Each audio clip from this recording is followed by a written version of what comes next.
السلام عليكم ورحمة الله تعالى وبركاته. مشاهدي الكرام، مرحبا بكم في حلقة جديدة من سلسلة شاركنا وصفتك. اليوم غنشارك معكم وصفات متعددة اللي كنتمنى انهم ينالوا الاعجاب ديالكم.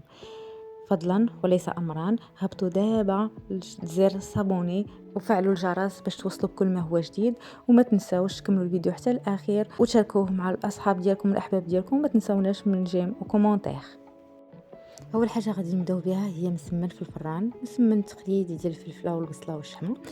عندنا واحد الكميه ديال البصله، كل واحد على قد الجهد ديالو. انا درت تقريبا 1 كيلو تما دوزتها في الهشوار دغيا. الفلفله كذلك عندي فلفله حمراء مع شي وحده، درت الاغلبيه ديال الكميه حمراء، درت شي حبه ولا جوج اللي خضرين حتى هي الكميه على حسب الرغبه، حتى هي دوزتها في الهشوار. وعندي الشحمه ديال الكلوه اللي حتى هي مدوزاها في الهشوار. يعني هذا هو المسمن العادي، غير اللي كيديروا في المقله اللي كيديروا في الفران. انا هنايا تاني نديرو في الفران. ندير واحد الكميه ديال الملحه، كميه ديال البزار، شويه ديال الملحه وشويه ديال البزار، زائد واحد الكميه ديال القزبر والمعدنوس، شويه ديال التحميره او الفلفله الحمراء، وشويه ديال الخرقوم البلدي، الخرقوم العرق، 2 معالق كبار ديال زيت البلديه. صافي وكنشحروهم مزيان. بما برد لنا الحشو ندوزو للعجين. عندنا العجين العاديه المعتمده ديال المسمن. انا خليتها شويه قاصحه حيت درتها على اتساع، ودرتها في كيس غذائي وخليتها ترتاح تدلك راسها براسها. غير ديتها شويه وجبتها فوق سطح العمل، وهي العجينه ديالي واجده. هنايا عندي باش التركيبه باش غادي نورق. عندي الزبده ديال المارغرين، الزبده ديال التوراق، مع كميه ديال الزيت، وكميه واحد 2 معالق كبار ديال النشا. كنسرح العجينه ديالي كما كتشوفوا في الفيديو، راه الفيديو شرح راسو. كنورقها مزيان بالزيت وكندهنها بداك الخليط ديال الزيت والزبده والنشا. كنرقها مزيان تيبان لنا سطح العمل. صافي كندير كميه ديال الحشو صافي، وكنبدا نلوي بهذه الطريقه كيجينا المسمن ديالنا مورق مزيان. صافي كنكمل العجينه ديالي او المسمنات ديالي، ومن بعد كنعاود ندهنهم بشويه ديال الخليط ديال الزيت والزبده، وكنرشهم شويه ديال البافو، وكندخلهم للفران مسخن من قبل على درجه حراره 200. كنخليهم واحد 10 دقائق، ومن بعد كنهبطوا لهم الحراره ل 180، نخليهم يكملوا طيابهم على خاطرهم، ونكونوا شاهدين عليهم من الاعلى ومن الاسفل. خرجت لي تبارك الله واحد الكميه لا باس بها. صافي كنكمل العجينه ديالي ديال المالح. هاد العجينه راه خرجت منها مالح وحلو، شاتت لي واحد الكميه ديال العجينه. قلت علاش ما نديرهاش منات حلوين ولا مورقات حلوين، حيت كتجي نيت بحال الفيطاج ديالها، كيجي بحال المورقه بحال ديت داك الكميه ديال العجين اللي بقات لي درتها كويرات، حتى هي ورقتها بالزيت، عاودت درت لها داك الخليط ديال الزيت والزبده والنشا. صافي هادو اول حاجه درتهم مسمنات. عاد من بعد غادي نرجع باش ندير مسمنه فوق مسمنه، وغادي نعمرهم كل وحده باش غادي نعمرها على حسب داكشي المتوفر ليكم. خديت المسمنات ديالي كما قلت، المسمنه على اختها، بعد ما دهنتهم بالخليط ديال الزبده والزيت والنشا. وخديت كميه ديال التفاح اللي قسمتها مربعات صغيره، زدت عليها واحد العصره ديال نص حامضه، واحد 2 معالق ديال السكر سنيده، وواحد معلقه صغيره ديال القرفه، واحد الساشيه ديال زهره البرتقال.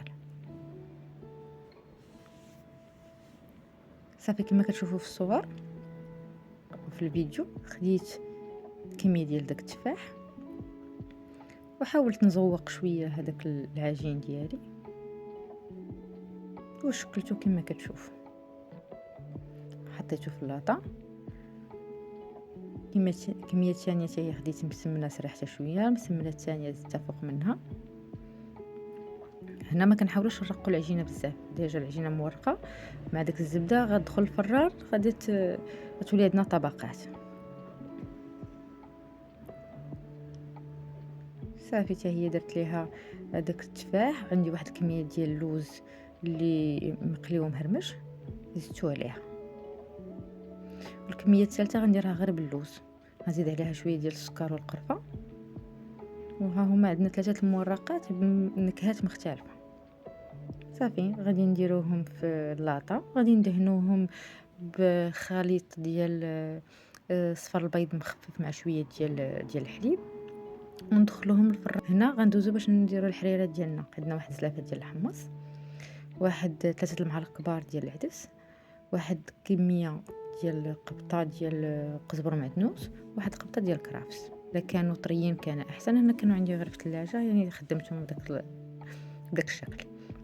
ممكن واخا يكون عندكم في الثلاجه او في الكونجيلاتور تاخذوا هذاك القزبر المعدنوس مع الكرافس وتخلطوهم دوزوهم في الطحان مع واحد كميه ديال الماء، فيكون احسن. عندنا كميه ديال المطيشه واحد 5 الحبات كبار اللي طحنتهم مع كميه ديال الماء وصفيتهم. واحد بصله متوسطه حتى هي طحنتها مع شويه ديال الماء وزدتها. واحد الكميه ديال الزيت، واحد 4 كاس ديال الزيت، واحد نص معلقه ديال البزار، معلقه صغيره ديال سكينجبير، واحد معلقه صغيره ديال التحميره، معلقه صغيره ديال القرفه،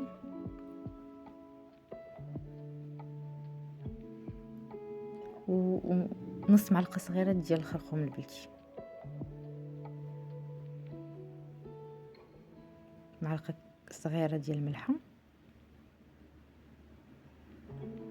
صافي، والكميه الكافيه ديال الماء. انا مع العلقه ديال الملحه راه زدت واحد شويه عاوتاني. هنا عندي كوكو ديال 7 يطرو، شوفوا نتوما على حسب الكوكو ديالكم.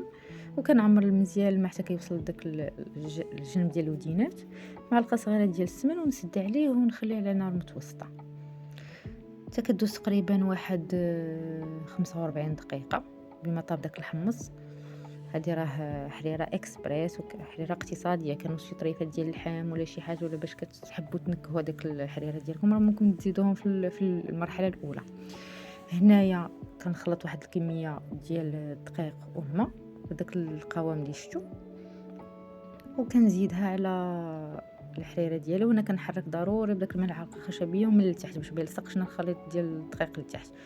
المقطع اللي زدت فيه الشعريه وزدت فيه الخليط ديال الماء والدقيق راه مشى ليا. كنزيد واحد الحفنه، جاد واحد 2 معالق كبار ديال الشعريه. صافي كنستمر في التحريك واحد 10 دقائق تقريبا وهي كتطبخ صافي، وكنطفي عليها. هي الحراره ديالنا واجده. دابا غندوزو باش نوجدوا واحد التحليه. غندير الكراميل. شديت واحد الكاس ديال السكر سنيده، زدت عليه واحد 2 معالق ديال الماء وخليته فوق نار هاديه تا تبدل اللون ديالو. عاد خديت واحد المغرف خشبيه وحاولت ننزل داك السكر اللي كاين في الجناب صافي وطفيت عليه. كنديرو في داك الكيسه العادي اللي عندنا ديال التقديم. من بعد ما كيبرد شويه داك الخليط صافي كنديرو في داك الكيسان، كنحاول ندورو شويه على داك الكاس، ومن بعد كنحضروا الفلون ديالنا عادي اللي كيكون عندنا. خديت انا هنا اطرو ديال الحليب مع 2 ساشيات ديال داك ساشيات ديال درهم ولا ديال درهم ونص ديال الفلون كراميل، وواحد 3 ولا 4 المعالق ديال السنيده. صافي منين كيغلى لنا الفلون ديالنا كنزيدو نيشان كنديروه فوق هاد القوالب. من بعد ما كيدفى كندخلو نيشان الثلاجه ونخليوه يبرد مزيان، اقل حاجه واحد 2 ساعات. كنحاولوا نعمروا داك الكؤوس مزيان. خليكم مع الاشكال النهائيه. هذا الفلون جا رائع جدا. ممكن تذوقوه بلوز افيلي ولا الرز مهرمش ولا تخليوه بحال هكاك. السمنات ديالنا جاو مورقين خطيرين، لذا ومذاق ما نذكروش عليه. وهذه المورقه ديال التفاح ولا لا طارت بوم حتى هي كتجي مورقه. زوقت داك الطرونشه ديال التفاح قبل ما ندخلها الفران. والحريره ديالنا حتى هي ما نعاودش لكم. كنتمنى تجربوا هاد الاطباق. ما تبخلوش علينا بجيم اي كومونتير، وما تنساوناش من الاشتراك في القناه وفعلوا زر الجرس باش توصلوا بكل ما هو جديد وباش تشجعونا نزيدوا للقدام. بصحه وراحه، والى اللقاء فيديو قادم ان شاء الله.